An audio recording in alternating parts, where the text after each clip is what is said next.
Salut, salut, bonsoir à vous. On est actuellement en live. Aujourd'hui, donc, c'est dimanche 16 heures. Comme vous pouvez le constater, je ne suis pas seule sur le plateau de Immobilier en Allemagne aujourd'hui.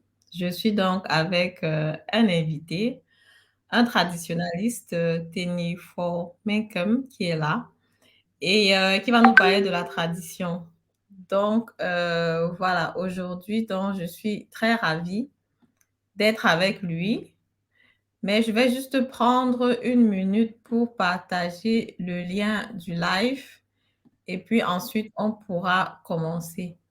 Je dis déjà merci à tous ceux qui se connectent et si vous vous connectez, si vous pouvez, prenez donc la peine tout simplement de partager le lien du live. Alors, je commence à partager.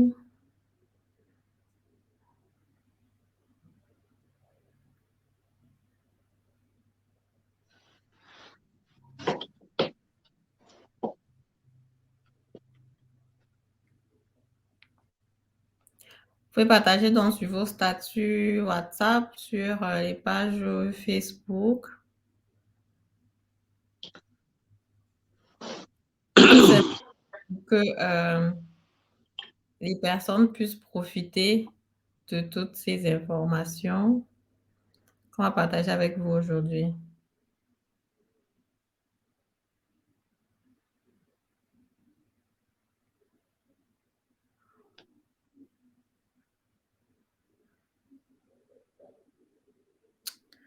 Alors, bonsoir à vous, bonsoir à tous. Je vois qu'il y a des personnes qui commencent à se connecter. Je vous invite tout simplement à partager le lien du live. Aujourd'hui, le live, ça sera très intéressant. On va parler donc comme ça de la tradition africaine, de la tradition de chez nous. Bamileke, ce qui est très important parce que surtout quand on est ici en Europe, il est très important de savoir d'où on vient, de connaître ses origines, de ne pas les oublier, de ne pas se confondre effectivement à la société, à la communauté européenne, si vous voulez, mais toujours de rester ancré avec ses origines. Donc, sans plus tarder, je vais donc faire le dernier partage et on pourra commencer.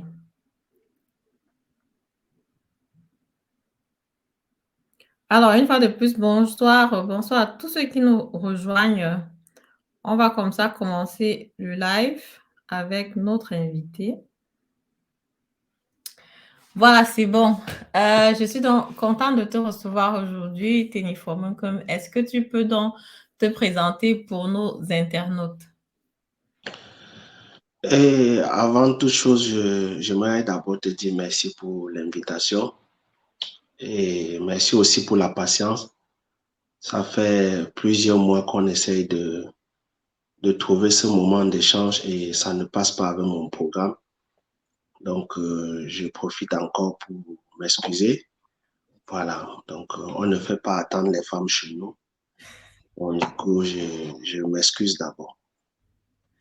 Pour Wow. ceux qui m'écoutent pour la première fois, qui vont me voir pour la première fois, je suis traditionnaliste et guide spirituel africain, camerounaise. Et voilà, je suis au service de ma tradition depuis l'âge de 5 ans. Et voilà, donc, je crois que c'est tout. D'accord, c'est super. Avant donc d'avancer sur le live, je veux tout simplement ajouter que si par exemple vous avez des questions, vous pouvez naturellement les poser en commentaire. Voilà, il y a déjà Uli Maquin qui est là, qui dit bonjour, bonjour, bonjour chef. Merci, Donc, bon, bonjour, on dit déjà bonjour à toi. Donc, tu t'es merci. présenté, tu es donc au service de ta tradition. Ton slogan, jamais sans ma tradition. Pourquoi avoir choisi ce slogan? Jamais sans ma tradition résume en quelques phrases ma vie. Et jamais sans ça, comme à la présentation, j'ai dit, je suis au service de ma tradition, au service de mes ancêtres depuis l'âge de 5 ans. Et vous comprenez une fois que ce n'est pas une formation, c'est un don. et qui vient de quelque part. Et je ne peux jamais me séparer de ça. Il n'y a que la mort pour me séparer de ma tradition. Voilà pourquoi euh, mon milieu de vie a donné des idées à certaines personnes que je pouvais me séparer de ça. Parce qu'un traditionnaliste qui réside à l'étranger, pour eux, c'était un peu, il est en train de se séparer de la tradition. L'enfant est en train d'abandonner la charge. Voilà pourquoi j'ai dit jamais sans ma tradition. Où que je sois, quoi que je fais aujourd'hui dans ma vie ne pourra me séparer de ma tradition. Voilà pourquoi j'ai choisi le slogan jamais sans ma tradition. Ah, OK. D'accord, super. Mais dans ton introduction, tu disais justement que tu es au service de ta tradition depuis l'âge de 5 ans. Je pense que l'âge de 5 ans, c'est quand même assez tôt. Comment est-ce que ça se fait que tu as commencé à travailler à 5 ans ou bien comment est-ce qu'on peut comprendre cela? Si je peux me permettre de poser la question. Bon, ce que je vais dire, dans des villages, comme dans notre cas à l'ouest Cameroun, nous avons des lieux sacrés. Et chaque lieu sacré a un porte-parole. Et un lieu sacré, il n'y a pas de lieu sacré sans porte-parole. Et les porte-paroles des lieux sacrés sont des prêtres.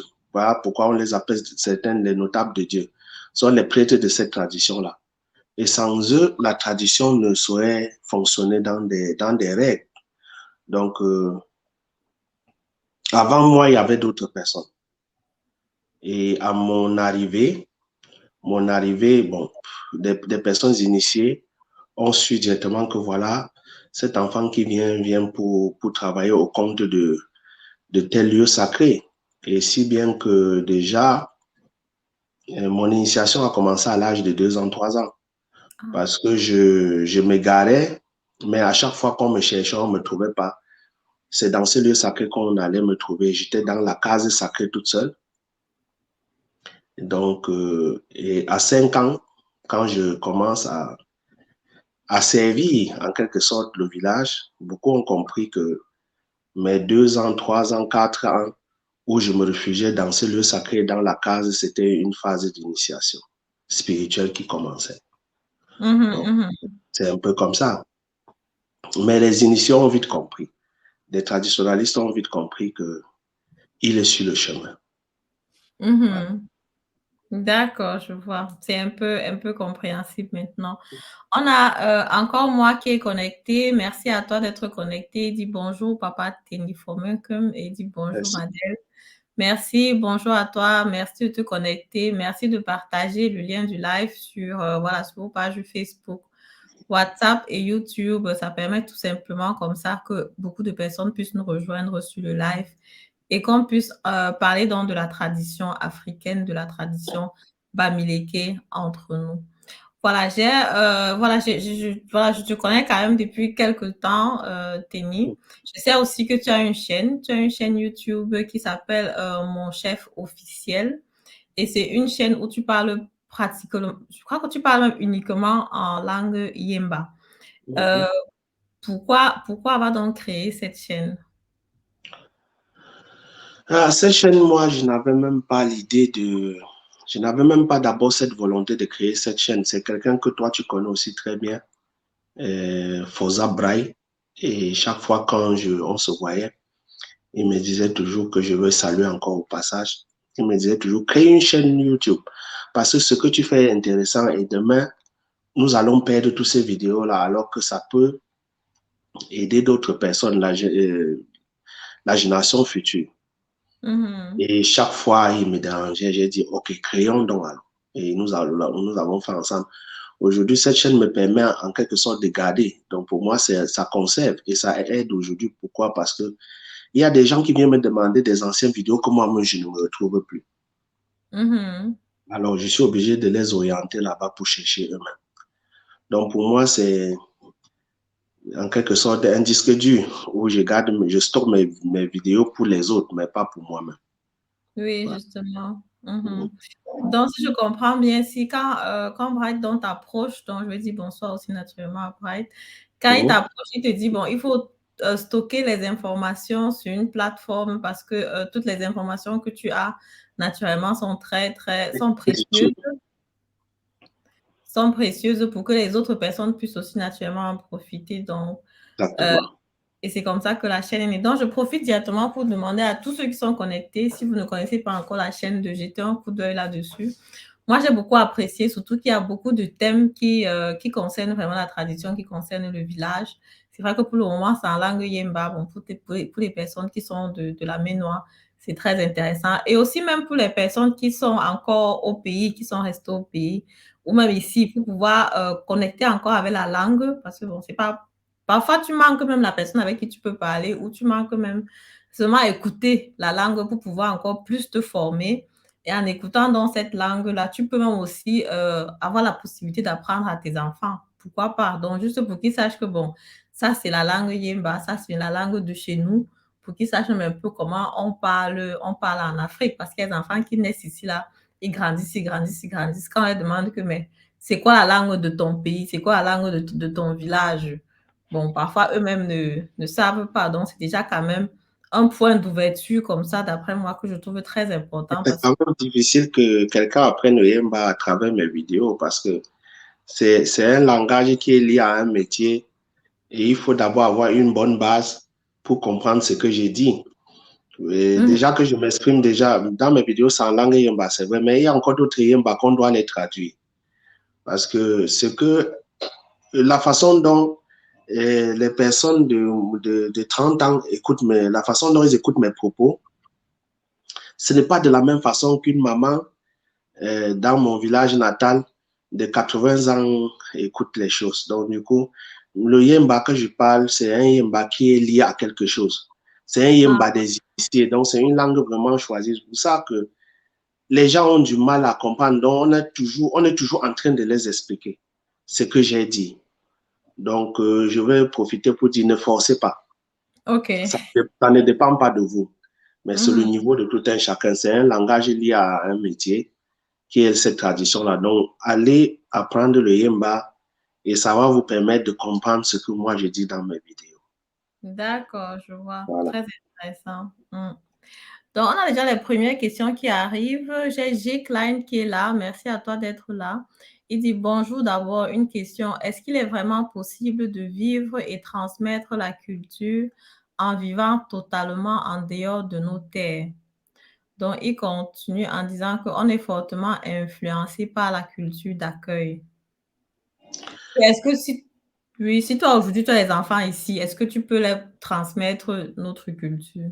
Bon, venir jusqu'ici, même pour moi, c'est déjà même trop loin. Il y a des enfants même qui sont à la source, qui sont dans le même village que moi. Nous sommes au village ensemble. Bon, tu sais, moi, je ne parle de rien que pour les autres. Il m'est arrivé plusieurs fois quand j'arrive au village, tout le monde s'écarte. On sait que le patron est venu et il maîtrise mieux que nous. Moi, j'ai des personnes qui sont nées à Bafou, dans mon village, nées à Bafou, grandir à Bafou, qui ne savent rien de ce que nous, ils ne peuvent même pas, je vais dire, ils sont perdus, ils sont égarés par rapport à cette tradition. Donc, du coup, l'idée de dire simplement que les personnes qu'on a à transmettre chez eux, c'est ceux qui sont de ce côté, même ceux qui sont à côté, hein, ils ont ce problème-là. Donc, je comprends, je vais simplement dire que c'est la base. Si la mère ne connaît pas, si le père ne connaît pas, qu'est-ce que nous allons transmettre à nos enfants? Parce qu'un enfant au Cameroun, l'expérience nous montre qu'un enfant qui a le bac jeune à 16 ans et qui quitte le Cameroun pour le Canada, pour les États-Unis ou pour l'Allemagne à l'âge de 16 ans et qui ne sait même pas dire bonjour à sa langue maternelle, une fille ou un homme, comment demain vous allez lui parler du veuvage? Comment vous allez lui parler de certains rites traditionnels? Déjà qu'il est parti à 16 ans, il allait faire sa carrière, il sort docteur, ingénieur et il s'installe à l'extérieur. Il est sorti de là sans enseignement. Et lui aussi, il aura des enfants tôt ou tard. Vous voyez un peu ce que ça va donner. Ça veut dire que le père lui-même, il est perdu, l'enfant lui-même, il est perdu. Donc, Mhm. c'est cette base-là que nous devons d'abord se battre dans les communautés à pouvoir les enseigner ça. Parce qu'il y a des personnes qui n'ont pas appris étant au village. Je parle dans cadre spécial. Je connais beaucoup de personnes autour de moi qui n'ont rien appris étant au Cameroun. Mais étant ici avec moi, ils ont beaucoup appris au point d'enseigner encore à ceux qui sont au Cameroun. Donc, Ah, je ok. vais dire que ce qu'on n'arrive pas à obtenir étant au Cameroun, cherchez de vous entourer avec des personnes qui maîtrisent au niveau, dans votre entourage, que tu sois dans n'importe quel pays, il faut juste être bien entouré. Pour moi, c'est l'entourage. Ok. Donc, l'entourage compte beaucoup. L'entourage compte. Mhm. L'entourage compte. Et aussi, les parents aussi. Si la transmission, c'est de génération en génération. Et si, comme j'ai pris l'exemple sur l'enfant de 16 ans qui vient ici pour étudier et qui n'a rien appris, qu'est-ce qu'il va donner à ses enfants? Vous voyez que la base est fausse. Donc, ayons toujours une bonne base pour pouvoir mieux transmettre à nos enfants. C'est ce que je voulais répondre. Ok, super. Jacqueline, j'espère que la réponse du chef est claire pour toi. Donc, j'ai Willy Maquin qui dit le chef est vraiment très posé. J'apprécie beaucoup. Donc, on Merci. t'apprécie. Il y a Val Madjo qui est là. Merci à toi d'être là. Merci de partager le lien du live qui dit très intéressant. Notre culture est à valoriser. Vive le roi. Voilà, notre culture est Merci vraiment beaucoup. à valoriser. C'est très important vraiment de pouvoir la valoriser. Voilà, je vais donc continuer avec les questions que j'ai préparées pour notre invité, si vous n'avez pas d'autres questions. Maintenant, la Mhm. question que je vais poser, c'est de savoir comment tu te définis vraiment, ou alors quelle est la différence? Parce qu'au début, tu as déjà dit que tu étais traditionnaliste et guide spirituel. Euh, Mhm. c'est quoi la différence entre un traditionnaliste et un guérisseur, par exemple? Bon, comme je vais dire, traditionnaliste et guide spirituel, c'est quelqu'un qui a l'inspiration divine et qui est informé en temps réel et qui est formé chaque jour dans sa vie. Voilà, donc ce que je fais aujourd'hui à mon âge, je crois qu'à 50 ans, je ne serai plus à ce niveau. Et si j'ai la chance d'avoir 80 ans, je crois que je serai plus que ce que je suis aujourd'hui. Alors que le guérisseur, c'est une transmission, c'est une formation. Et tu ne peux aller au-delà que, tu ne peux, je vais dire, tu ne peux accéder à certains pouvoirs que c'est ton maître qui, donc tu as un maître, il y a un formateur. Et jamais, tu ne vas jamais progresser plus que ton maître. C'est ce que je voudrais dire. Alors que moi, je ne me vois pas comme un guérisseur. Un guérisseur, c'est celui-là qui a hérité de ses parents ou de quelqu'un. Moi, je n'ai hérité de personne. Donc, je n'ai rien à recevoir d'ordre d'un individu comme moi. Moi, mes ordres viennent de mes ancêtres, viennent de mes ancêtres dont je sais, et non d'une personne. Voilà pourquoi je ne me vois pas je me vois pas comme un guérisseur. Mais si c'est les médicaments, moi, je connais. Tu ne peux pas être guide spirituel et que tu ne connais pas la formule. Mhm. C'est ça. D'accord, je vois, très intéressant. Donc, le niveau de la guérison, ça s'arrête vraiment juste dans la Selon formule. le formateur, selon la puissance du formateur. Ah, ok. Par rapport à tout ce qui peut Bon, guérir. l'initiateur, oui, justement. L'initiateur faisait quoi? Vous allez Mhm, voir, chez nous, il y a des notables, la plupart des notables à Bafou dont je viens, bon, dans des villages à l'ouest Cameroun, la plupart des notables et des chefs sont des guérisseurs. Alors, et lorsqu'on place les chaises, chaque enfant s'assoit à la place de son père. Tu ne peux pas aller t'asseoir à la place d'une autre personne. Si tu dois respecter ton rang. Or, dans ce que je fais, on nous dit ce que je dois faire aujourd'hui, je respecte ça aujourd'hui. Ce que je dois faire demain, je ne peux pas le faire aujourd'hui. Ce que j'ai fait hier, aujourd'hui, un plus s'ajoute. Et du coup, et du moment où tu respectes la déontologie du travail et les règles et les principes, à chaque fois que ton âge augmente, que tu traverses certaines étapes, le travail aussi augmente. Le travail que j'ai fait avant d'avoir mes enfants, avant de commencer à faire des enfants, n'est pas ce que je fais aujourd'hui. Après avoir fait des enfants ainsi que des jumeaux, ça augmente encore. Parce qu'il y a des choses que tu ne dois pas toucher quand tu n'as pas encore d'enfant. Et il mhm, y aura encore des choses que je veux le faire après que j'ai arrêté d'accoucher. Quand je sais, ici, c'est bon. Maintenant, mhm. je peux passer à une autre étape.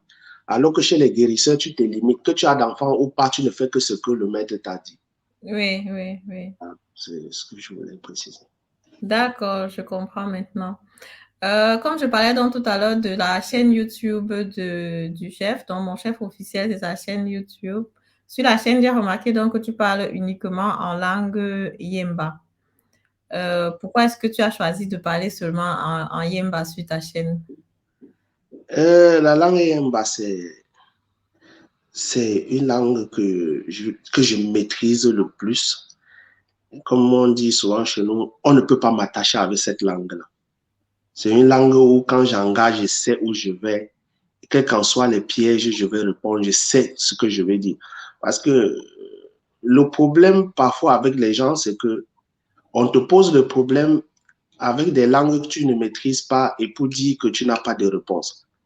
Or, certes, on a bien la réponse, mais comme on ne sait pas manipuler l'autre langue, on se dit qu'on n'a pas de réponse à donner à celui qui est en face de toi. Et aussi, ma motivation était de faire la promotion de cette langue-là. Oui, et je crois que, tout comme moi, je crois qu'on est d'accord là-dessus.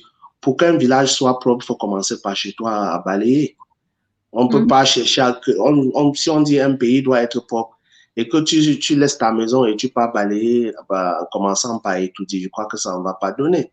Donc, nous devons commencer nous-mêmes à la maison à balayer avant de sortir avec. Donc, du coup, j'ai commencé avec le Yemba et j'invite aussi tribus, d'autres tribus au Cameroun, d'autres langues à le faire pareil, à les enseigner. Parce que la langue, la tradition dont j'enseigne, les ressortissants ménois ne viendront pas le faire en français. Je vous enseigne les mots justes de la pratique.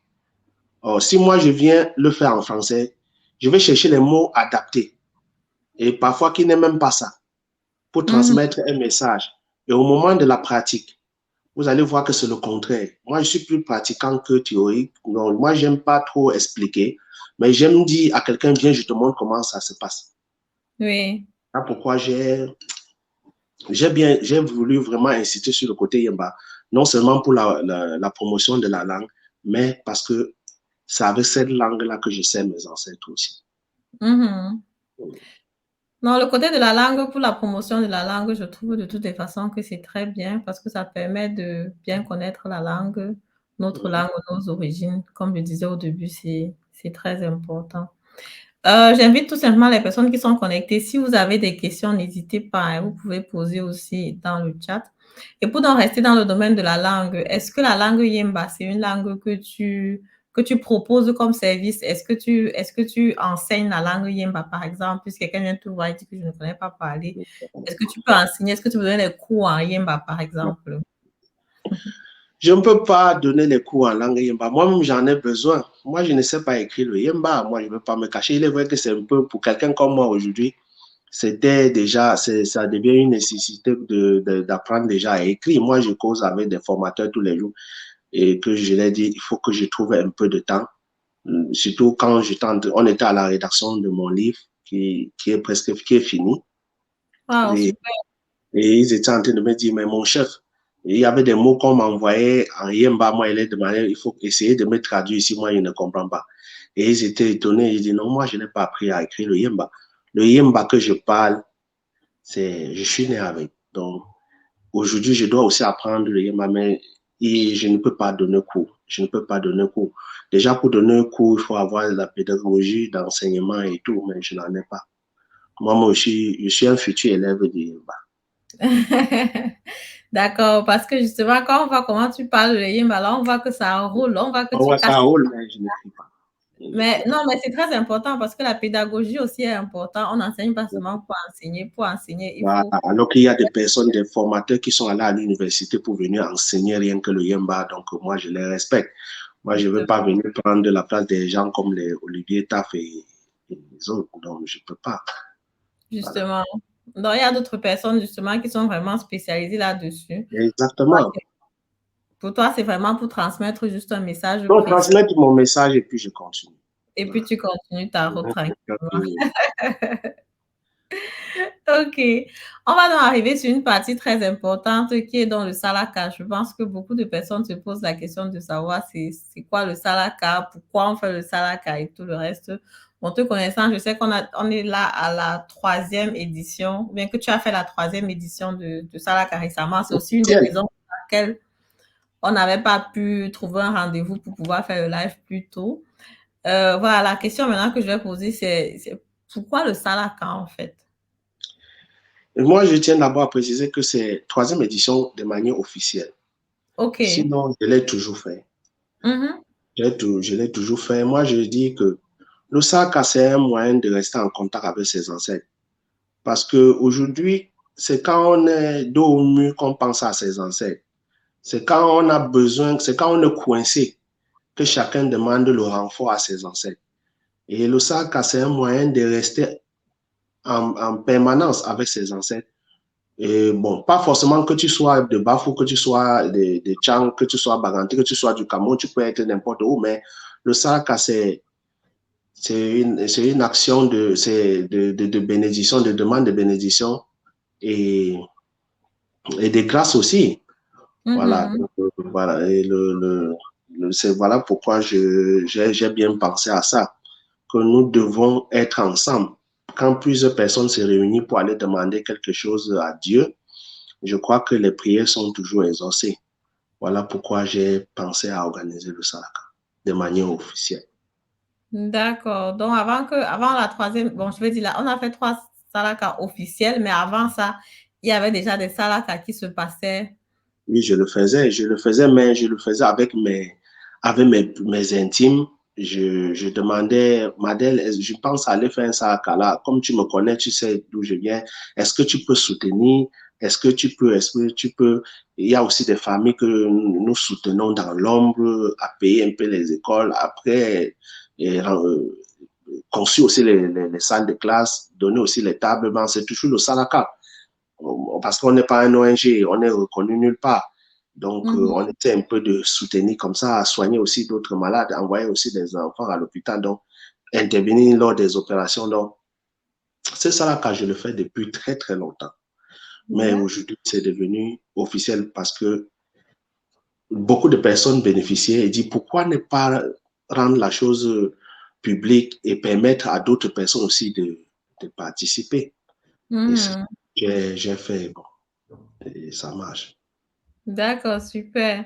On a Julie Mireille qui nous a rejoint. Bonsoir à toi, Julie. Merci d'être là. Merci donc de partager le lien du live. Donc, je vais donc continuer par rapport à la prochaine question concernant le Salaka. Pourquoi les gens doivent donc donner l'argent pour le Salaka? Bon, pas forcément de l'argent. C'est pour ceux qui n'ont pas la possibilité de faire des achats et venir donner dans le lieu dans le lieu indiqué. Et voilà, surtout ceux de la diaspora. J'ai cru que le moyen facile pour eux était de contribuer en espèces parce qu'en retour, on fait toujours des achats avec cet argent. Cet argent ne me revient pas. On ne remet pas entre les mains de quelqu'un d'autre. Je me déplace personnellement et je me rassure que nous utilisons complètement cet argent pour faire des achats. Donc, nous recevons aussi des dons. Si on table sur les sacs de riz, les huiles et les trucs alimentaires, quitte à toi de décider de dire je participe en donnant un sac de riz ou bien un morceau de savon, ça serait la bienvenue. Ce n'est pas forcément en argent. L'argent était juste un moyen facile pour plusieurs personnes de contribuer. Toi, tu as contribué en argent. Voilà.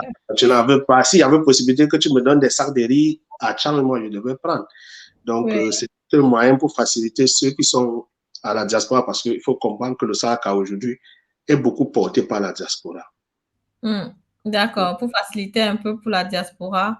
Mais si Exactement. tu es au pays ou bien si tu as un moyen, tu peux faire Exactement. partie du moyen. Oui, tu peux même venir toi-même. Tu peux Mhm. venir toi-même. Ce n'est pas interdit.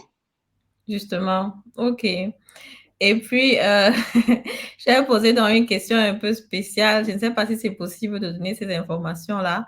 Oui. Quand tu fais le Salaka, quand tu fais les éditions de Salaka, tu reçois souvent combien comme ça? Est-ce que tu fais les bénéfices? Est-ce que c'est quelque chose que tu fais entrée, sortie? Ou bien ça se passe comment pour le Salaka? Bon, le Salaka n'est pas un commerce, donc je ne peux pas parler de bénéfices, mais je vais dire simplement que pour ceux qui travaillent dans le Salaka avec moi doivent le savoir. Je dépense beaucoup moi-même, mais je Mhm, ne regrette pas. Je dépense beaucoup moi-même parce qu'avant que les gens ne cotisent pour te donner, il faut déjà que j'achète un billet d'avion pour le Cameroun et j'ai mon équipe d'images qui ne font pas partie de cet argent du Salaka. mhm, Mes caméramans ne touchent pas, on ne les paye pas avec l'argent du Salaka, moi-même je les gère, je dois mhm. les payer. Il y a des personnes que tu dois les loger selon, qui viennent de Douala, de différentes villes pour le Cameroun. C'est pas là où le Salaka se trouve. Donc, mon équipe, je dois prendre soin de moi et mon équipe qui Mhm. revient à mes frères. Il y a aussi des choses, des trucs supplémentaires sur le site où tu arrives, il y a des demandes un peu restreintes. Voilà, Mhm. donc il faudrait que moi-même, je les finance moi-même. Donc, du coup, dans le sac à moi, je ne vais pas dire que je ne gagne rien, mais moi aussi, je contribue comme toi, comme d'autres personnes.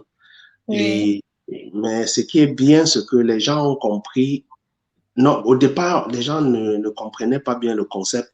Mais déjà, à la troisième édition, j'ai vu le taux de participation et le montant, j'ai compris que ils ont enfin compris ce que j'étais en train de leur demander. Parce qu'on Mhm. voyait ça comme un ONG, venir faire un don. Ce n'était pas venir faire un don. Et j'ai demandé à chaque personne que chez nous, nous avons notre forme de dîme. Où est ta part de dîme?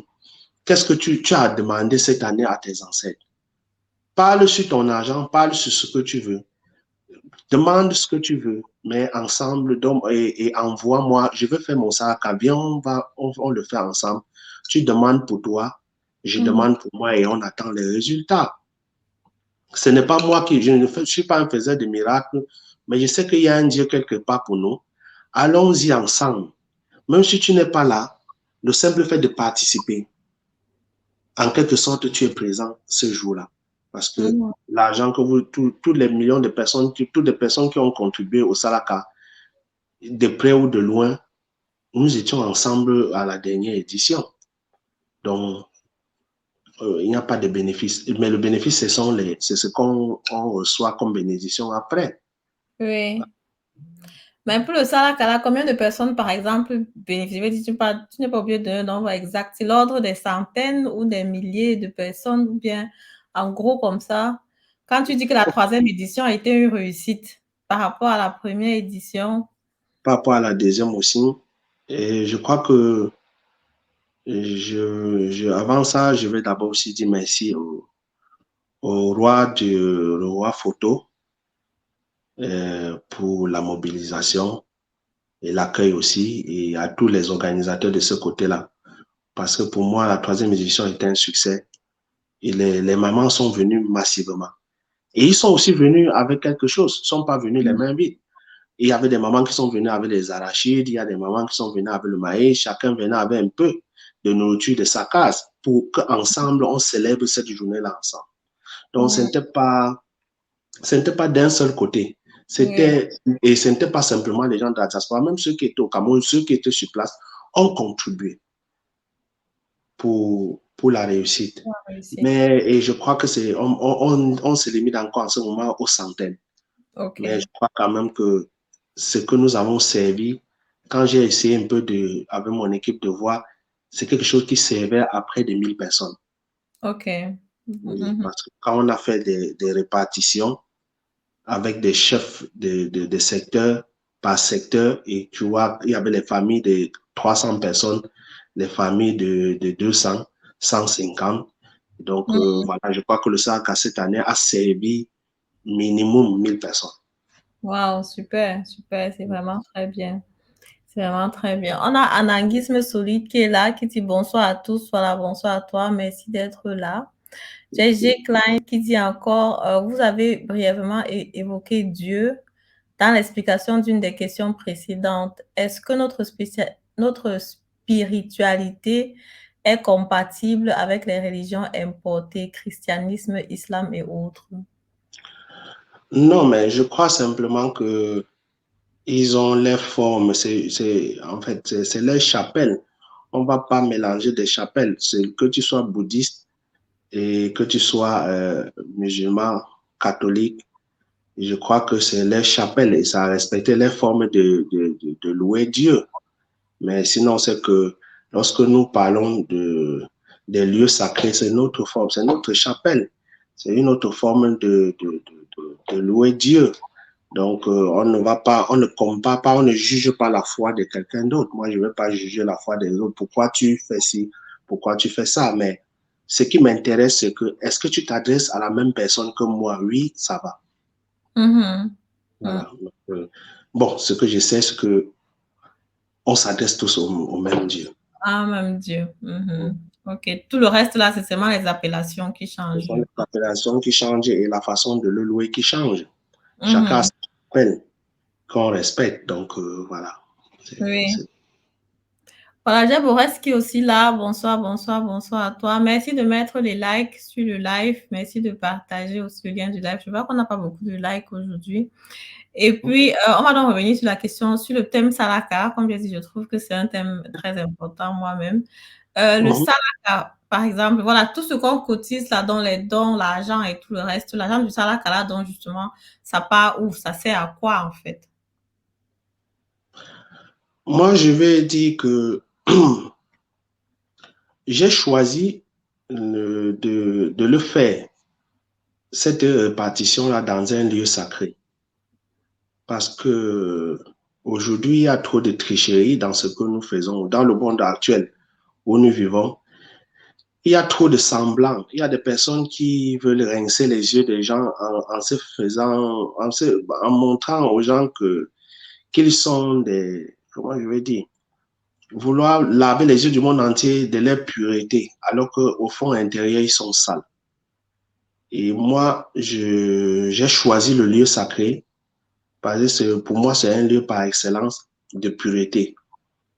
Et je veux aussi préciser quelque chose. Ce n'est pas tout le monde qui participe au Salaka.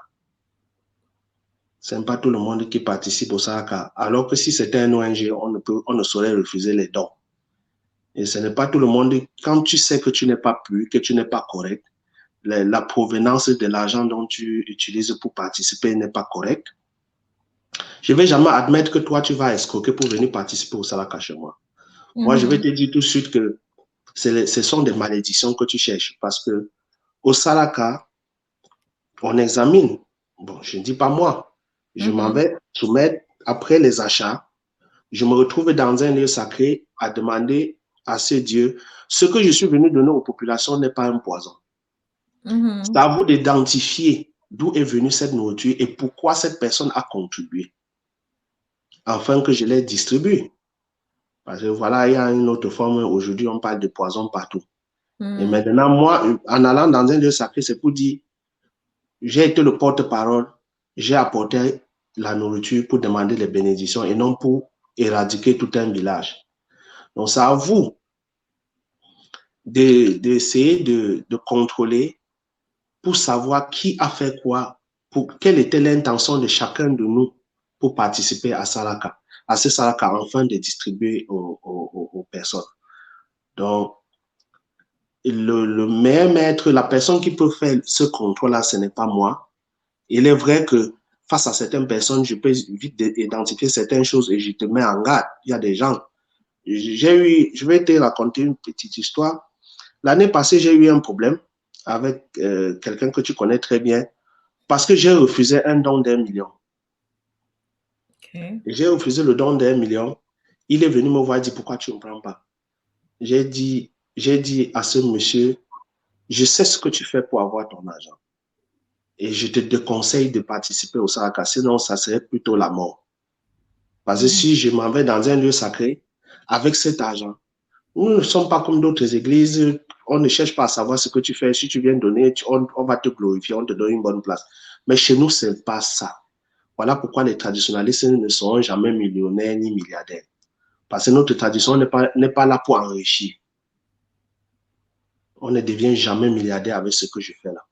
Oui, Voilà, si tu me vois avec une belle voiture, c'est que c'est mon travail que tu connais qui m'a acheté et non le métier de traditionnaliste. oui, oui. Euh, il y a beaucoup de barrières, il y a beaucoup d'enjeux, il y a aussi beaucoup de bénéfices, il y a beaucoup de conséquences aussi derrière ce que je fais. Ça veut dire pour participer. Mais je sais, je peux fermer ma bouche pour recevoir les dons, mais je préfère dire 3 personnes participent que de fermer la bouche, 100 personnes participent et qu'après ça, je porte les morts sur les consciences parce que lui vient faire, pour lui, il veut laver cet argent-là. Or, le lieu par excellence pour laver l'argent n'est pas un lieu sacré. Peut-être d'autres religions, mais chez nous, ce n'est pas faisable. Ça ne donne pas. Non, ça ne passe pas. C'est très important aussi de bien stipuler ça. Et puis, il y a J. Klein qui dit justement que c'est une très bonne attitude par rapport à cela, par Merci. rapport aux dons et au salakala. Merci. Est-ce que donc pour le moment, il y a d'autres salakas qui sont prévus? Est-ce qu'il y a donc une 4e édition qui est déjà prévue? Bon, je ne veux pas. Ceux qui me soutiennent, comme j'ai dit au départ, dans des questions précédentes, c'est la diaspora. Et ce sont ces personnes-là qui ont été tellement frustrées par les traditions. Ils ont une image de la tradition. Et aujourd'hui, quand je suis venu me placer à côté d'eux, je les ai beaucoup motivés et j'accompagne beaucoup de la diaspora. Et du coup, je ne voudrais pas les mettre cette pression-là. Tu sais, notre religion n'est pas une religion où on ne doit pas frustrer l'enfant. On le laisse voir de ses propres yeux. Et on ne refuse jamais l'enfant à manger parce qu'il n'est pas allé dans notre église. On ne le chasse pas, on ne le tape pas, on le laisse comprendre toute seule. À travers la vérité et des choses positives qu'il y a dans le Saraka. Je crois que si je programme rapidement la 4e édition, ça risque d'être plus bas que la 3e édition. Parce que moi, j'ai besoin que tous ceux qui ont participé à la 3e édition puissent recevoir, avoir des résultats. L'année passée, il y a eu tellement de résultats, mais qui n'étaient pas tellement médiatisés. Mais je veux que cette année, je vais laisser encore le temps. Le tour n'est pas de vite organisé. Mais que demain, ta participation me montre combien de fois les choses vont bien de ton côté. Oui. J'ai commencé les années précédentes, il y a les gens qui cotisaient 50 euros. Et à la 3e édition, j'ai vu les 300 euros sur le même nom. Oui. Et qui sont en train de m'écrire déjà pour me dire à quand la 4e édition. Tu vois, je n'ai plus besoin qu'ils me disent que ça marche. Qu'ils ont vu le résultat. Donc, oui. Voilà, lui-même, il a vu le résultat. Moi, il ne veut pas que chacun vienne afficher sa vie dans les réseaux en disant non, non, non, on n'a pas besoin de ça. Mais si ça marche, je saurais. Parce que si ça ne marche pas, tu ne vas plus jamais contribuer. Mais si en le faisant, tu sens qu'après le sac, les choses marchent bien pour toi et que tu as donné 10 euros, ça va te permettre au 4e que tu montes même jusqu'à 100. Oui. Mais avant les résultats, si tu viens encore, ça va devenir un peu que, le type, si peut-être il a créé sa part d'église là, mais sa façon d'encaisser est différente que pour les autres. Non, faut pas. Voilà pourquoi je prends un peu le temps. Pour que les gens on puisse savourer la 3e édition parce que c'était trop bien. Super. Donc, la 3e édition était très bien. Moi, j'ai vu les images. C'est vrai qu'il y avait beaucoup de publicité là-dessus. Avant même que ça ne commence, même après, on a vu les images. C'était vraiment, ça a été très bien organisé. C'était vraiment une très bonne réussite, quoi. Bon, on a Fabrice qui est là. Je crois que peut-être là, il a rejoint le live un peu en retard. Donc, il pose la question de savoir c'est quoi le salaka? C'est pratiqué dans quelle région et dans quel département, dans quel village? Bon, je ne vais plus entrer tellement dans les détails, mais je vais dire, le mot salaka, c'est un mot c'est un emprunt, ce n'est pas le mot exact. Parce que chez moi, en Yemba, on dit le fait. Fait, ce n'est pas le salaka, c'est juste que c'est le partage. Salaka, c'est un emprunt. Je crois que beaucoup de villages, surtout au Cameroun, adoptent ce mot-là, le salaka. Le salaka veut dire tout simplement le partage. Et chez nous, tu ne peux pas demander aux ancêtres ce que tu ne peux pas les donner. Et comme on ne peut pas, parce qu'il y a la mauvaise façon d'interpréter, lorsqu'on dit d'aller faire le salaka, ce n'est pas pour aller verser un bidon d'huile de 25 litres sur les crânes ou bien dans un lieu sacré. Mais nous donnons au nom du lieu sacré aux personnes comme toi et moi d'aller consommer. Voilà, donc d'aller consommer. Donc voilà pourquoi on dit le salaka, c'est le partage, mais au nom de quelqu'un, mais on fait nourrir tout un village et non une seule personne. Oui. Donc voilà pourquoi c'est le partage en quelque sorte. Justement. Donc, voilà, Fabrice dit que c'est bon, donc il a compris c'est quoi le salaka, sinon c'est qu'en patois, c'est le fait. Euh, voilà. Et pourquoi donc avoir choisi les lieux sacrés pour faire le salaka et pas, par exemple, un orphelinat, par exemple? Voilà, merci pour cette question. Je crois que c'est une première fois, mais je vais te donner peut-être en exclusivité pour tes abonnés. Je vais vous dire, les orphelinats aujourd'hui est devenu un lieu de rituel. C'est un lieu où, par excellence, pour des personnes appartenant à des loges, pour aller faire des rituels. Beaucoup de personnes, je peux dire, en dehors des associations de famille, des réunions et tout, des particuliers qui vont dans des orphelinats pour faire des dons, ne viennent pas là-bas parce qu'ils sont dotés d'une générosité exceptionnelle, mais ils vont là-bas parce qu'ils ont besoin de la chance de ces enfants-là. Hmm. Beaucoup vont dans des orphelinats, je vous dis ça. Il y a d'autres traditionalistes qui vont regarder cette vidéo comme moi, ils vont vous dire. Ils ne vont pas là parce qu'ils veulent partager la souffrance de ces enfants. Ils vont là parce qu'ils ont quelque chose à tirer comme profit. Voilà, donc c'est ce que je voudrais d'abord vous dire. L'orphelinat qui est devenu aujourd'hui, chacun court dans les orphelinats. Il y a même des patrons, moi je ne veux pas frustrer les gens, il y a des personnes qui sont dans les loges, qui fondent les ONG, les orphelinats, question de rassembler les enfants pour que les collègues, les amis viennent d'abord faire des rituels. Nous connaissons tous.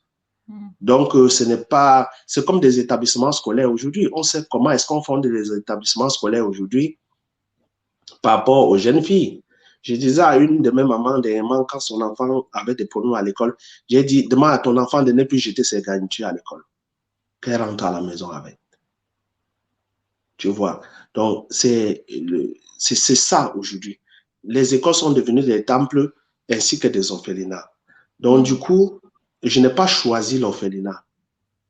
Aussi, pour une autre raison, tous les orphelins ne sont pas dans les orphelinats. Dans nos villages, nous avons plein d'orphelins là-bas qui ne vont pas à l'école, qui n'arrivent pas à manger. Et nous n'avons pas de centres. Les orphelinats sont dans les grandes villes, dans certaines grandes villes. Mais dans le bas peuple, là, qu'est-ce qu'on fait? Après le décès des parents, qu'est-ce qu'on fait? On te confie à la voisine ou au voisin. C'est un orphelin. Lui, il ne va pas à l'école. Oui. À travers le salaka, lorsque je prends un lieu sacré à témoin, c'est pour éviter que ce genre de personnes entrent dans le salaka, pour venir tirer l'énergie positive des autres pour aller fonctionner dans son milieu là où il veut. Voilà pourquoi ce genre de personnes ne peut pas me soutenir. Ceux qui cotisent au salaka sont des pauvres. Ce sont des personnes qui sortent, vont dans laver le sol quelque part. Et ce sont des gens qui font les petits commerçants, comment on dit, des jongleurs. C'est ceux-là qui participent au salaka. Je n'ai pas encore eu des milliardaires ou quelqu'un un haut cadre quelque part qui participe au salaka. Non. Tous ceux qui, à 90% qui participent au salaka, ce sont des débrouillards. Donc, pour dire que lorsque je choisis un lieu sacré, c'est pour éviter ce genre de choses. Je n'aimerais pas que quelqu'un passe par moi pour agir ou pour commettre ces forfaits. Donc, voilà, je crois que je n'avais jamais dit ça, expliquer à quelqu'un ce qui se passe dans les orphelinats. Je crois que c'est la première fois que je fais ce Voilà. C'est vrai que c'est vraiment terrible de savoir ça, que les gens profitent de la naïveté, de la pureté des enfants pour faire les choses comme ça. Mais malheureusement, c'est ça. On a un Ekenfa qui est là, qui dit: bonjour chef, ma question porte sur l'intersection de nos défunts parents. Lorsque nous faisons appel à eux en leur parlant sur leur tombe, nos appels sont-ils entendus directement? Bien sûr, moi je vais dire, bon, automatiquement, c'est ce qui devrait être. Mais ça dépend aussi de vos rapports parce que, comme je dis toujours, des vivants, vous devez établir certains, vous devez essayer d'avoir une certaine liaison même des vivants. Et après la mort, tu dois juste continuer à entretenir ces rapports-là qui existent entre les personnes vivantes et les morts. On dit toujours chez nous que les morts ne sont pas morts. Forcément, ils doivent t'écouter. Mais est-ce que ce que tu les demandes, parce que généralement, ce que tu demandes n'est pas ce qu'ils peuvent te répondre directement ou ils peuvent manifester. Ou avant même leur départ, il y avait des choses, il n'y avait pas de liaison, ça ne collait plus trop. Mais il faut essayer de savoir quel type de mort, parce qu'il y a aussi le type de mort qui peut faire en sorte que la communication entre des personnes vivantes et des morts ne passe plus. De la façon dont la personne est décédée. C'était vu. Donc, voilà. Et comment est-ce que, où est-ce qu'il a été enterré? Est-ce qu'il a été enterré dans les bonnes conditions? Est-ce que tous les rituels ont été suivis? Voilà. Et en ce moment, je crois que les choses vont aller. Il n'y a pas autre chose. Ça va aller. OK. Il y a Wings for Africa qui est là aussi. Elle dit que merci d'être là, Wings for Africa, de partager le lien du live. Elle dit que mince, chef, est-ce que vos propos à propos de ce qui se passe dans les orphelinats, est-ce que c'est fondé? Bon, mais je ne veux pas trop. Si elle était initiée, moi, je devais l'amener à un orphelinat et puis ensemble, je devais lui montrer comment est-ce que ça fonctionne. Je devais l'inviter à un orphelinat et puis je devais prendre chaque enfant. Je vais dire, regarde tel enfant, regarde tel enfant, regarde tel enfant, regarde tel enfant que tu trouves ici. Tu vas me dire. Bon, comme elle n'est pas initiée, je ne veux pas faire ce genre de débat avec quelqu'un qui marche, qui voit juste le blanc quand c'est noir, le noir. Mais sachez que derrière le blanc, parfois, se cache aussi beaucoup de choses. Donc, mais ce que je t'ai dit, c'est très bien fondé. Les Mhm. initiés le savent. Pareil pour les orphelinats que des établissements scolaires. Donc, voilà. Mhm. Et voilà, il y a quelque chose que tu as aussi dit pendant le live que j'ai trouvé assez intéressant. Tu disais que la diaspora était un peu frustrée par rapport à la tradition, je veux dire par rapport à la tradition, et que tu accompagnais certaines personnes. Est-ce que c'est que, parce que là, est-ce que je veux dire, est-ce que tu proposes un service pour accompagner les gens? Est-ce que les gens te contactent? Ça se passe comment? Oui, mais les gens lorsqu'on préparait l'émission, si je t'ai dit quelque chose, j'ai un enfant de 20 ans.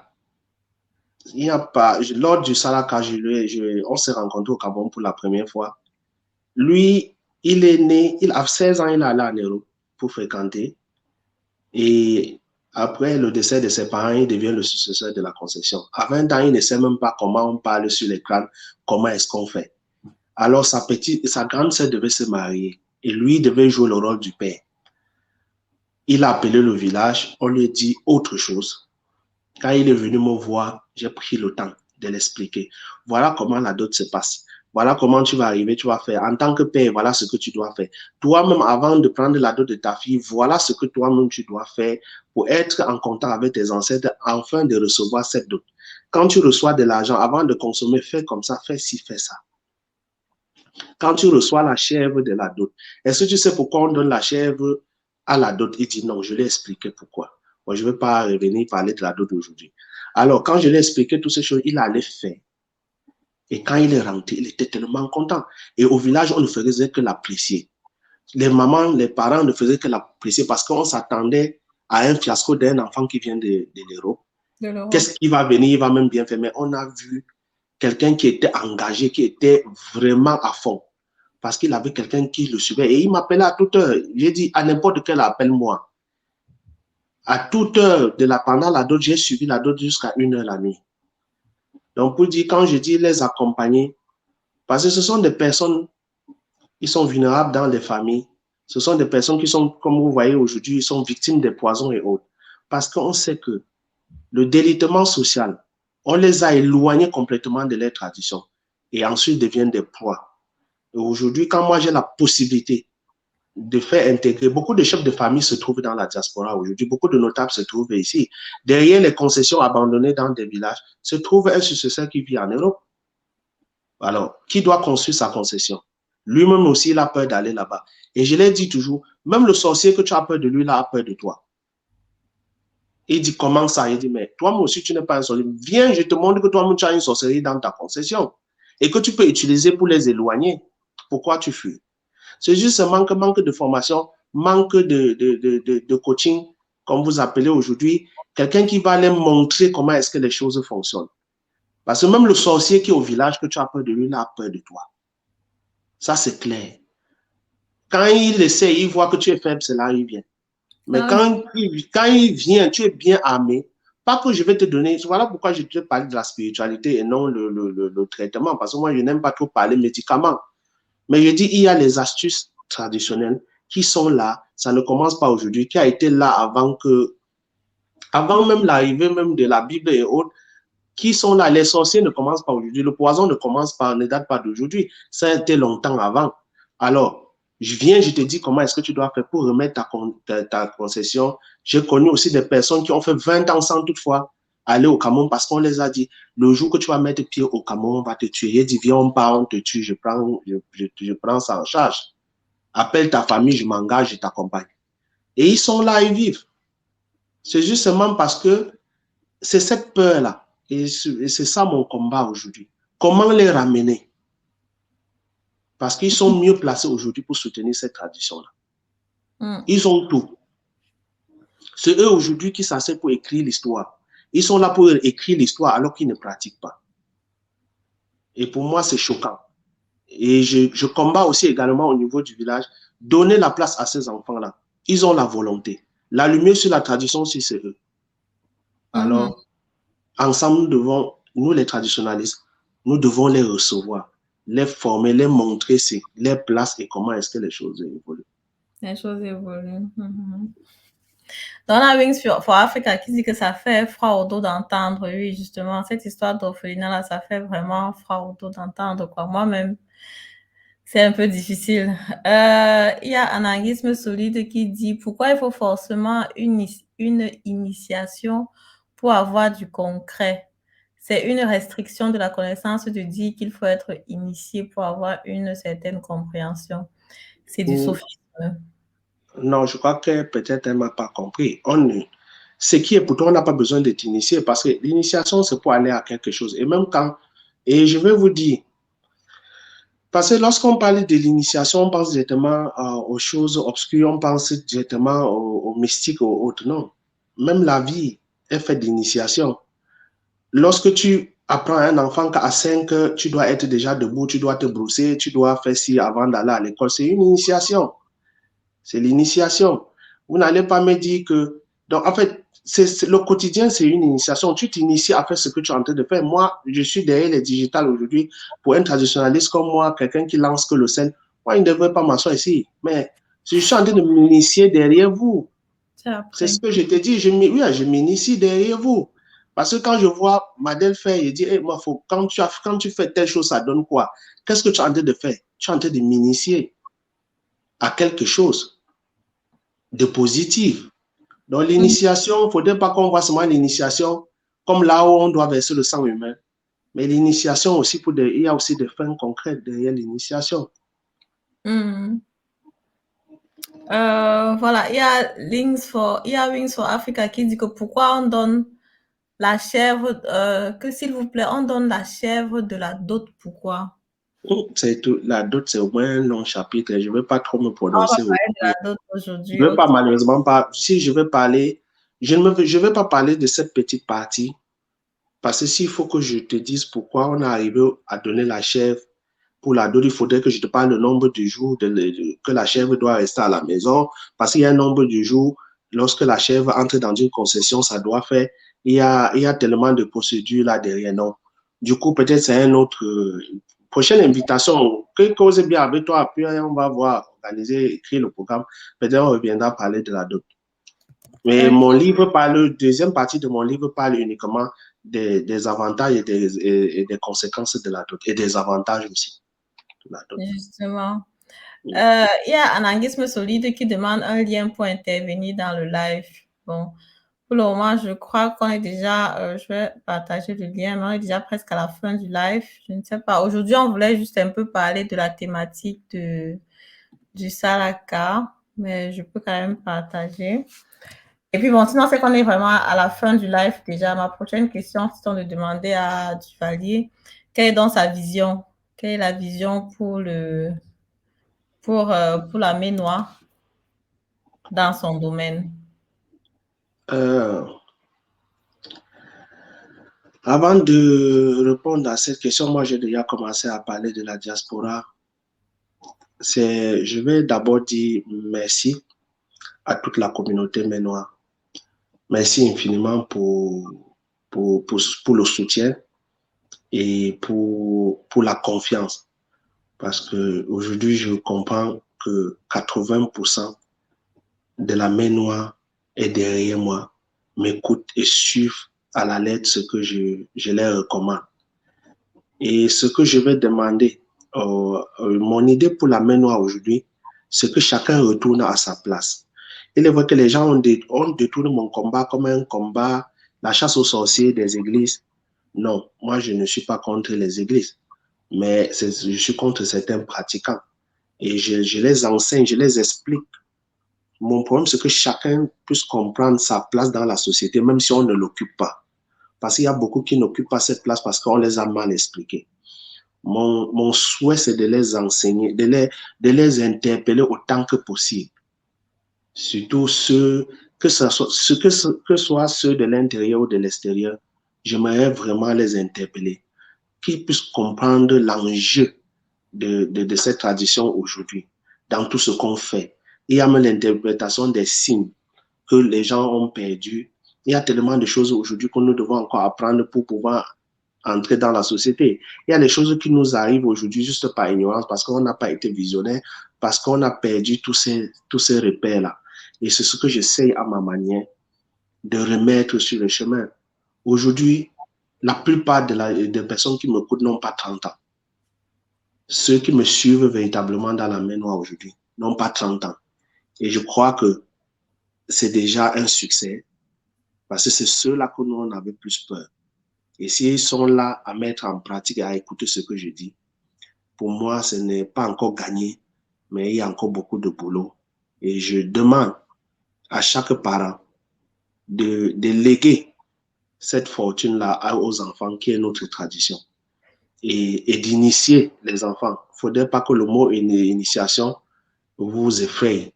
L'initiation, ça dépend de ce que tu veux donner à l'enfant.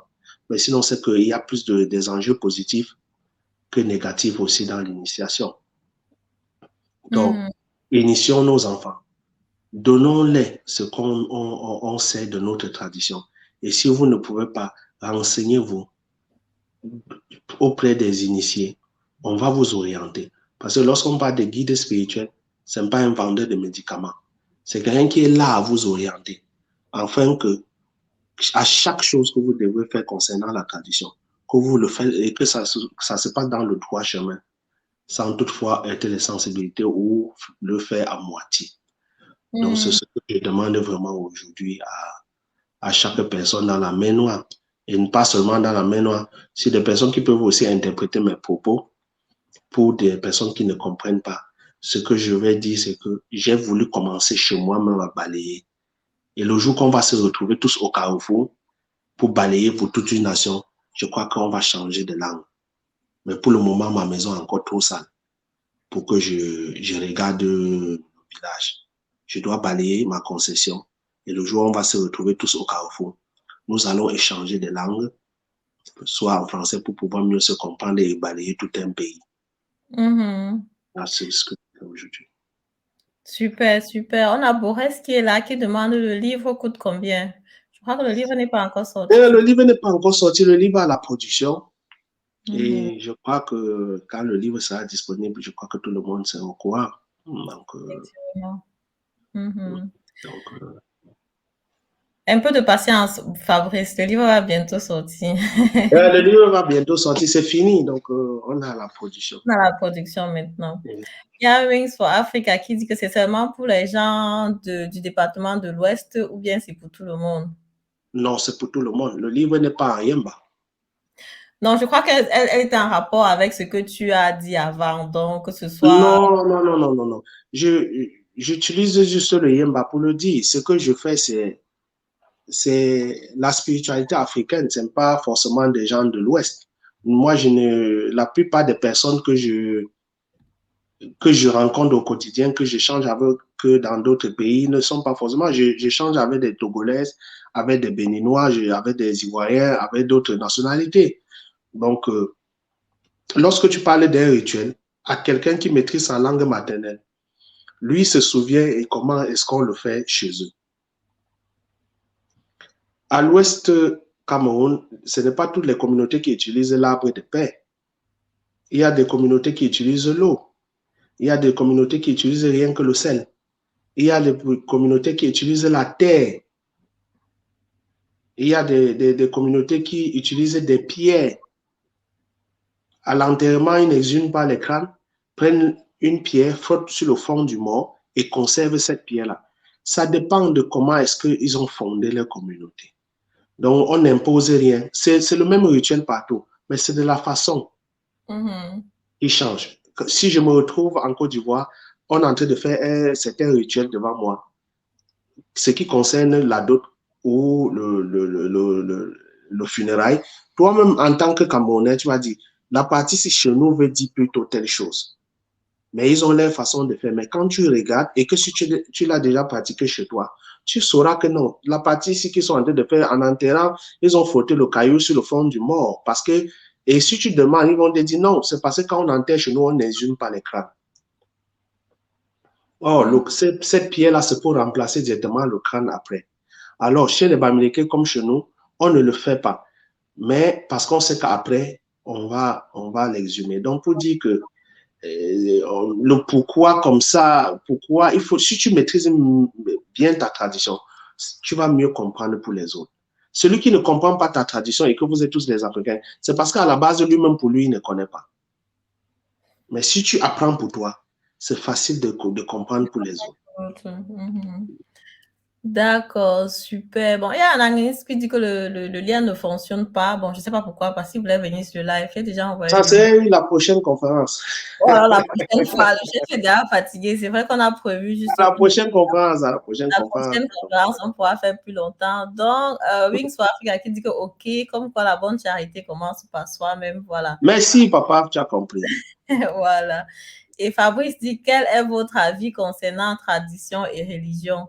Est-ce que les deux partent ensemble? C'est la même chose. C'est la même chose. OK, je C'est crois la que même on chose. a même déjà dit que c'est seulement les habits La qui même changent. chose. La religion, la tradition, parce que chacun dit, j'aime ma religion, j'aime ma tradition. Tu parles de quoi? Ta tradition et ta religion. Moi, quand on me dit, moi, dans mes papiers administratifs, on dit tu es de quelle religion? Je dis traditionnaliste. C'est ma religion. Et voilà, moi, je suis traditionnaliste, l'autre est judéo-chrétien, l'autre c'est la tradition judéo-christianisme. Chacun a sa, les bouddhistes sont de leur côté, les musulmans. Donc, tu ne saurais être traditionnaliste de ce côté. Tu parles de ta tradition et tu parles de ta religion. Mais finalement, c'est la même chose. Ma tradition, c'est ma religion. D'accord, Boris, je crois que tu as compris. Et j'ai Loupi, vous qui êtes là, merci à toi d'être là, qui dit, nous avons vraiment besoin de cet enseignement. Comment débuter une initiation après la prise de conscience? Le problème, je vais dire, le retour à la source est parfois bien parce que dans ce que je fais toujours avec les enfants, je dis toujours que c'est difficile pour nous. Nous sommes pas, notre tradition est tellement juste et bien et très simple. Là où tu dois commencer, si tu ne commences pas par là, même si tu peux avoir le plus grand sorcier du monde, il ne va jamais te placer là où tu as besoin. Parce qu'un enfant qui n'est pas en paix avec ses ancêtres, avec ses parents, moi, je ne vois pas quelle bénédiction tu dois chercher dehors. Moi, je vais toujours te retourner, je veux savoir à chaque initiation, pour quelqu'un qui comprend que ma tradition est importante pour moi, il est temps de retourner à la source, essayer de faire certains bon nombre de choses pour être en contact avec ses ancêtres et pour que cela puisse donner plus d'éclat à sa lumière et de permettre aux initiés comme nous de compléter les manquements dans ta vie. Parce que moi, je ne saurais compléter les manquements alors que la base est fausse. Lorsqu'il y a bonne base, on peut mieux te guider. Donc, vraiment, retour aux sources, retour au pays, retour donc avec la relation qu'on a avec nos parents, la relation qu'on a. T'approcher des personnes comme nous, et puis là, ça dépend maintenant des besoins personnels. Quand le besoin personnel saurait être général, pour quelqu'un qui ne connaît même pas son village, il y aura toujours une autre façon de l'expliquer. Pour quelqu'un qui ne connaît même pas son village, qui ne connaît même pas qui sont ses parents, lorsqu'il y a séance d'initiation ou bien la personne veut savoir ses origines, interroger son passé. Ça ne serait pas comme quelqu'un qui connaît où vit sa mère et leur concession et qui travaille tous les jours en communion avec ses ancêtres. Donc là, c'est individuel. Voilà. Voilà, je veux donc rappeler que voilà, il y a le contact donc du chef officiel qui sont là, qui sont en train de défiler. Si jamais quelqu'un a des besoins, naturellement, vous pouvez le contacter directement pour ça.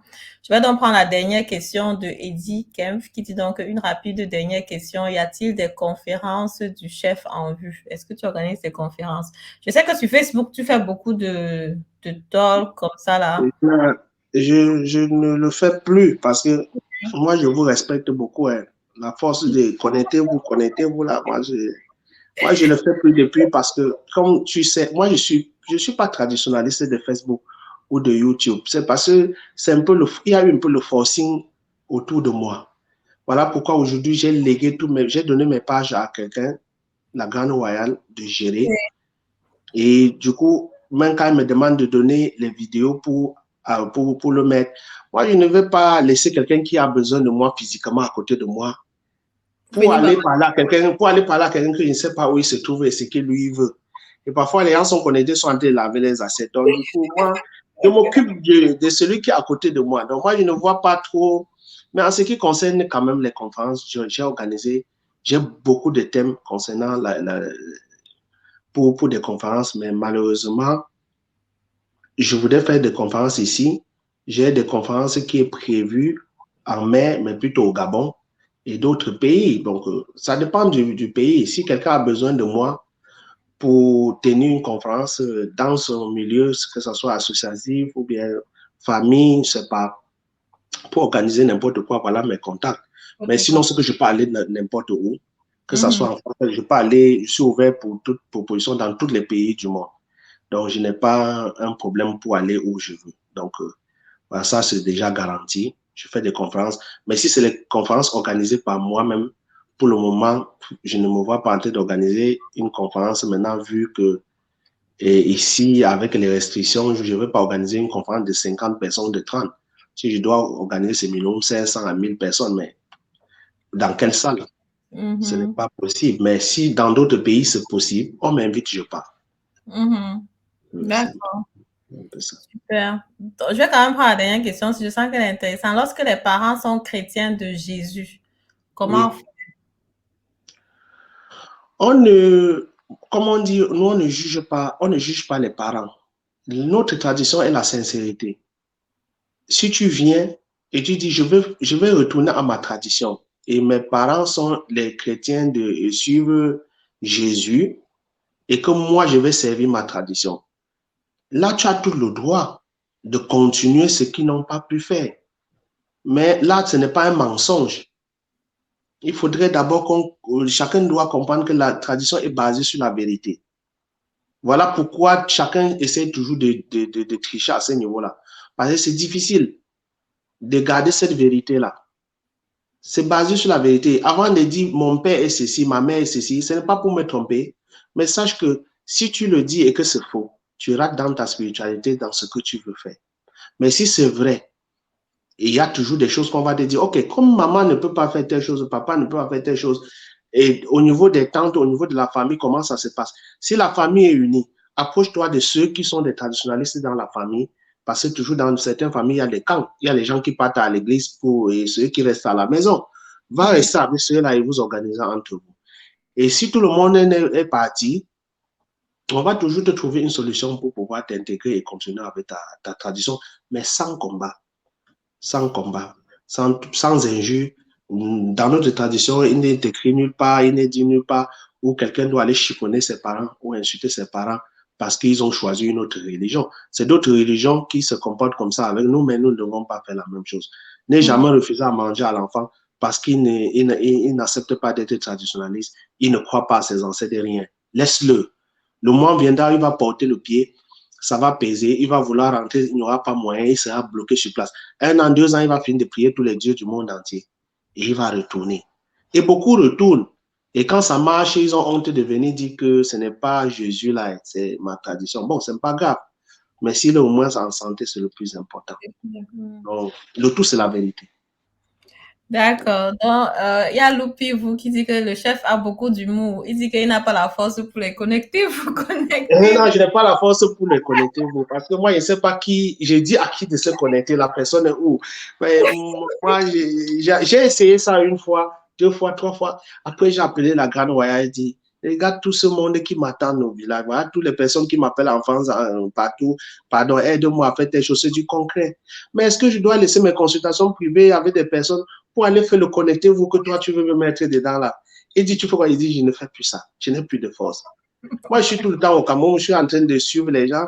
Les gens ont besoin de moi, qui sont là, ils pleurent, les gens souffrent. Tu vois comment quelqu'un souffre. Mais il veut te dire non, laisse, laisse. Attends, je suis en direct là, je t'appelle parce que c'est ce qu'il faisait déjà. Ça n'avait pas de sens. Que quelqu'un en train de pleurer a besoin de toi, tu dis, je suis en direct, je vais t'appeler. Non, je préfère faire des émissions comme ce que je fais là Oui, parce qu'à travers toi, on va édifier beaucoup de personnes. Mais aller oui. m'asseoir moi-même à la maison, commencer à crier, moi, je ne sais pas. Je ne vais plus faire ça. Ok, super. On est donc comme ça sur la fin du live. Je crois que la dernière question, c'était de savoir, voilà, quel est ton mot pour la fin? Qu'est-ce que tu peux donc dire pour la diaspora, pour la mémoire? Justement, il y a le thème d'empoisonnement qu'on a parlé un peu brièvement là. Comment est-ce qu'on peut faire? Parce que ce thème-là est vraiment très présent, malheureusement, actuellement au Cameroun. On a même peur de. Ouais, comme j'ai proposé, je n'avais pas parlé au début de l'histoire des empoisonnements. Bon, il est vrai que ceux qui me connaissent avaient déjà, je les avais déjà mis en garde pour ces choses-là. Et pour ceux qui ne sont pas de la main noire, j'ai dit avant qu'on ne débute cette nouvelle année, j'ai dit que ça ne devait pas être facile cette année. Les initiés le savent que cette année ne serait pas facile. Et je vais profiter encore ici pour dire, pour ceux qui lancent le sel, je vous invite de continuer à lancer. J'ai dit ça en novembre passé, avant de commencer la nouvelle année. J'ai dit, cette année ne devait pas être facile pour nous. Et chacun doit vraiment tout faire. Et je profite encore pour lancer le message aux traditionnalistes, aux personnes qui sont mieux placées, qui savent gérer la nature, qui respectent la nature, de faire quelque chose dans ce sens-là. Afin que la pluie qui s'annonce ne s'abat pas sur nous. Parce que jusqu'à présent, le ciel a toujours changé et ça nous fait peur. Voilà, donc je continue toujours à dire la même chose. Cette année, ça n'est pas facile. Je l'ai dit avant, oui, ça ne serait pas facile dans tous les sens. Nous avons peur que le sang, non seulement pour notre pays, augmente et partout. Et ce que moi, je vais dire pour, je crois qu'on disait, c'était le mot de fin déjà. Oui, c'est le mot de fin. Je ne Donc, vais pas moi, poser de questions, s'il voilà, vous plaît. donc, moi, je vais d'abord dire merci. Merci à toi. Merci pour tout ce que tu fais parce que je te suis, pas tous les jours, mais quand j'ai un peu de temps, je viens te suivre. Merci. Et c'est à travers toi que j'ai su que c'était possible que des personnes comme nous peuvent avoir une maison en Allemagne. Moi, je t'ai dit, mais l'affaire là, ce n'était pas pour les docteurs, les ingénieurs, et puis bon, voilà. À force de te suivre, j'ai compris que c'était possible. Vivre 20 ans dans un pays et que tu n'as pas un toit, c'était vraiment du gâchis. Je te suis. Et merci vraiment pour tout ce que tu fais. Et je te prie encore de m'excuser pour tous les rendez-vous foirés. C'est dû à mon emploi du temps. Je crois qu'on a préparé cette rencontre depuis plus de 6 à 7 mois. Oui. Et ça ne tenait pas. C'était mon programme. Aujourd'hui, j'étais un peu enrhumé. J'ai dit, si je ne valide pas encore, ça ne serait pas bien. Même si ma voix n'a pas été bien, vraiment, veuillez m'excuser. C'est parce que avec le climat, j'ai un peu ces difficultés-là avec le foie. Donc, D'accord. merci pour tout ce que tu fais et merci à tes abonnés, que nos ancêtres veillent sur nous et veillent sur toi pour tout ce que tu fais. Et D'accord. je suis disponible pour toutes d'autres invitations pour venir échanger avec toi. Merci. Super. Merci à toi. Merci vraiment le plaisir et tout simplement partager. Il y a encore des questions qui sont ouvertes. Donc, il y a la thématique de la dot là. Il y a encore une question, mais bon, je crois que pour le live aujourd'hui, normalement, on a prévu 1 heure. On a déjà bien dépassé le temps. On va certainement programmer un autre live d'ici avant la fin de l'année où on pourra peut-être parler de la dot là, par exemple. Je trouve que c'est un Oui, thème même du poison, mais les gens qui ont poison. besoin, les gens qui sont du côté de la diaspora, simplement parce que je n'ai pas de compte poison actuellement au Cameroun, mais ceux qui sont au niveau de l'Europe, il y a de cela une semaine où j'ai fait venir des comptes poison au niveau de l'Europe. Donc, chacun peut avoir son compte poison pour pouvoir voyager avec. Et les modes d'emploi et comment est-ce que ça fonctionne, je pourrais mieux l'expliquer si pour quelqu'un qui a besoin peut écrire au numéro qui est là. Et on va les retrouver. Merci. Super. Donc voilà, donc c'est ça, on peut donc faire ça comme ça. Et puis, je dis donc merci, vraiment merci à toi d'être là, merci de m'encourager et merci vraiment à tous nos internautes qui étaient là. Il y avait beaucoup de personnes qui étaient présentes aujourd'hui. Merci pour vos questions. D'ici la fin de l'année, on verra si c'est possible ou début de l'année prochaine, organisons notre live et puis on va continuer à parler de notre tradition. Voilà, je veux donc vous souhaiter bon dimanche, bonne soirée à tous et puis à très bientôt. Au revoir. Merci.